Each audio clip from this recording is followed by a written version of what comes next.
Matius pasal 11 ayat 1-30. Setelah Yesus selesai berpesan kepada ke-12 muridnya, pergilah ia dari sana untuk mengajar dan memberitakan Injil di dalam kota-kota mereka. Di dalam penjara Yohanes mendengar tentang pekerjaan Kristus, lalu menyuruh murid-muridnya bertanya kepadanya, "Engkaukah yang akan datang itu, atau haruskah kami menantikan orang lain?" Yesus menjawab mereka, "Pergilah dan katakanlah kepada Yohanes apa yang kamu dengar dan kamu lihat.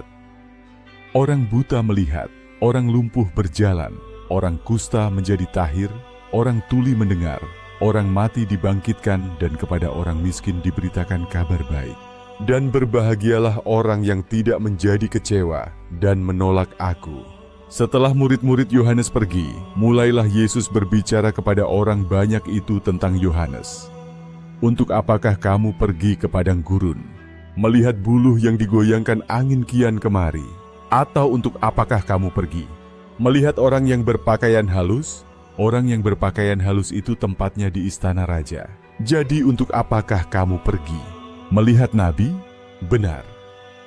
Dan Aku berkata kepadamu, bahkan lebih daripada nabi.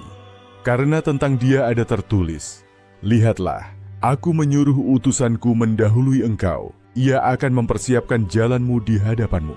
Aku berkata kepadamu, sesungguhnya di antara mereka yang dilahirkan oleh perempuan tidak pernah tampil seorang yang lebih besar daripada Yohanes Pembaptis. Namun yang terkecil dalam kerajaan sorga lebih besar daripadanya. Sejak tampilnya Yohanes Pembaptis hingga sekarang, kerajaan sorga diserong dan orang yang menyerongnya mencoba menguasainya.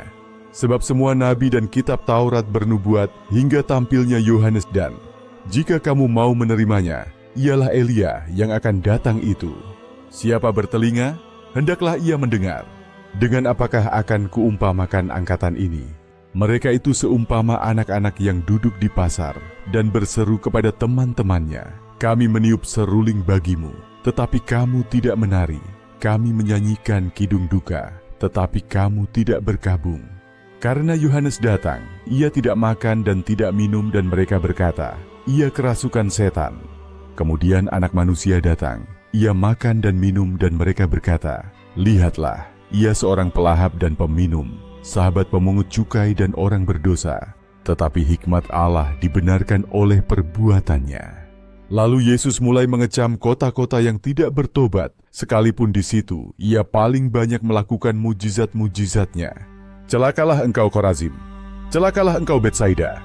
Tetapi Aku berkata kepadamu, pada hari penghakiman, tanggungan Tirus dan Sidon akan lebih ringan daripada tanggunganmu. Dan engkau Kapernaum, apakah engkau akan dinaikkan sampai ke langit? Tidak, engkau akan diturunkan sampai ke dunia orang mati.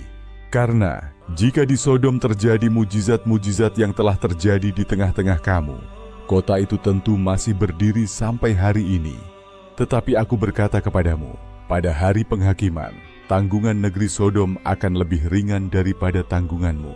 Pada waktu itu berkatalah Yesus, "Aku bersyukur kepadamu Bapa, Tuhan langit dan bumi, karena semuanya itu Engkau sembunyikan bagi orang bijak dan orang pandai, tetapi Engkau nyatakan kepada orang kecil. Ya Bapa, itulah yang berkenan kepadamu. Semua telah diserahkan kepadaku oleh Bapa-Ku. Dan tidak seorang pun mengenal anak selain Bapa, dan tidak seorang pun mengenal Bapa selain anak, dan orang yang kepadanya anak itu berkenan menyatakannya.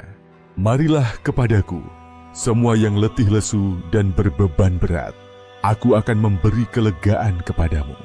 Pikulah kuk yang kupasang dan belajarlah padaku, karena Aku lemah lembut dan rendah hati, dan jiwamu akan mendapat ketenangan. Sebab kuk yang kupasang itu enak dan bebanku pun ringan."